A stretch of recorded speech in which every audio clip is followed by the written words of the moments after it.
Հայաստանի մայրօրենքը փոխելու Բաքվի պահանջը ոչ միայն սաստկանում է, այլև դետալացվում։ Հայաստանի սահմանադրության 21-րդ հոդվածն է տնտղել Ադրբեջանի արտգործնախարարության մամուլի քարտուղարը ու պարզել, որ Հայաստանի զինանշանի նկարագրությունն արտացոլում է տարածքային պահանջներ Հայաստանի հարևանների նկատմամբ։ Այխան Հաջիզադեն անդրադառնալով Տիրանայում Փաշինյանի հայտարարություններին ասել է, որ Բաքուն օրինական իրավունք ունի Հայաստանից փոփոխություններ պահանջել սահմանադրության մեջ։ Ադրբեջանը նորից պնդում է վերջնական խաղաղության ստորագրման առանցքային պայման տեսնում են մեր մայրօրենքի և զինանշանի փոփոխությունը։ Որ Հայաստանի զինանշանի հետ անհաշտ էր նաև Նիկոլ Փաշինյանը, պարզվել էր շուրջ 2 տարի առաջ խորհրդարանում։ Հայաստանի վարչապետը հռետորական հարցեր հնչեցրել. մեր զինանշանը Հայաստանի 3-րդ հանրապետության հետ ինչ կապ ունի։ Ընդ որում նայելով կենտրոնին, Արարատ սարի վրա Նոյան տապանն է, Հայաստանի հանրապետության այսօրվա տարածքը ջրհեղեղի տակ է։ Մեզնից յուրաքանչյուրի մեջ արկա այդ երկվության մասին է պատմական Հայաստանի և իրական Հայաստանի։ Պատմական և իրական Հայաստանի միջև հակասություններ գտնելու Փաշինյանի փորձերն ըստ վերլուծաբանների իրականում ադրբեջանցիների պահանջները բավարարելուն է ուղղված։ Դա ըստ իս կեղծ թեզ է զուտ մարդկանց զբաղացնելու համար։ Քաղաքացիները պնդում են, եթե Փաշինյանը բավարարի մայրօրենքը փոխելու Ալիևի բոլոր պահանջները, ելում է պետք խաղաղության պայմանագիրը։ Դե ամեն ինչը կնշանակի ընդհանրապես ուրեմն պետք է պետականությունը կորցնենք։ Արդեն իմաստակորում, արդեն խաղաղության պայմանագիր հանուն ինչի։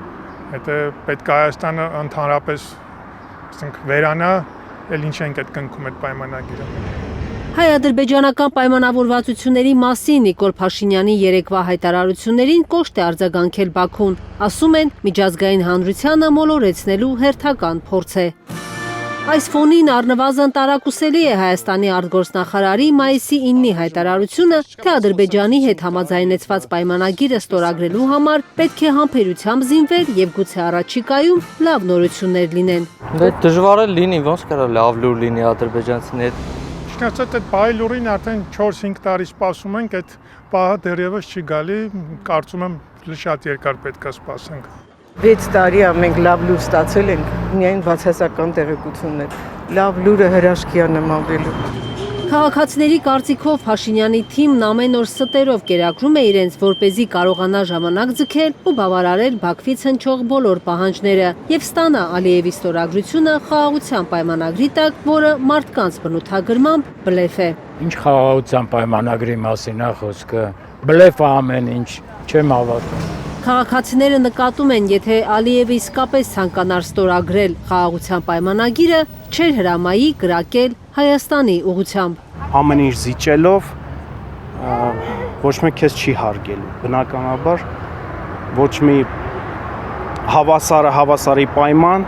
չի լինելու։ Այսինքն անընդհատ պարտադրելու է դիմացինը, դու էլ կամ պետք է անընդհատ զիջես, կամ պետք է ինչ-որ պահից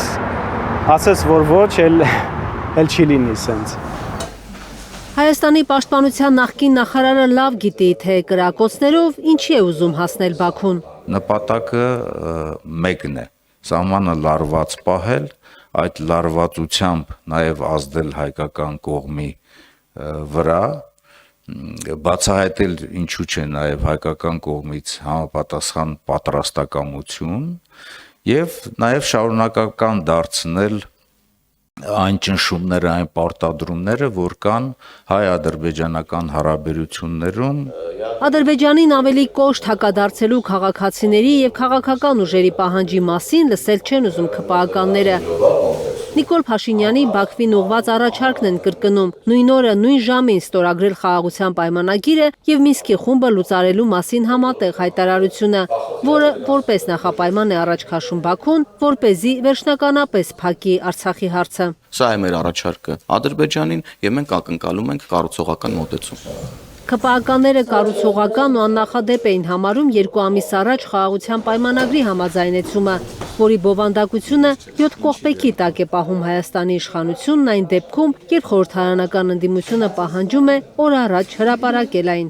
Փաստաթուղթը որը բաղկացած է 17 կետից, չի հրապարակվում, թաքցվում է հասարակությունից եւ այն պարզ հարցի պատասխանը թե ինչու չի ստորագրում փաստաթուղթերը, մի կողմ դնենք այն բազմաթիվ խնդիրները, որոնք առկա են ողջ բանակցային գործընթացում, մեր հանրությունը այդ հարցի պատասխանը չի ստանում։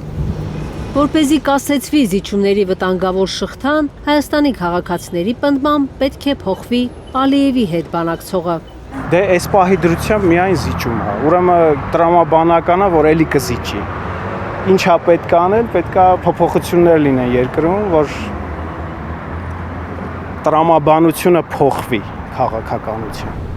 Կարնե Մանգասարյան, Լանա Համբարձումյան, Նորա Շարբաթյան եւ Արմեն Ապրեսյան, Հայլուր։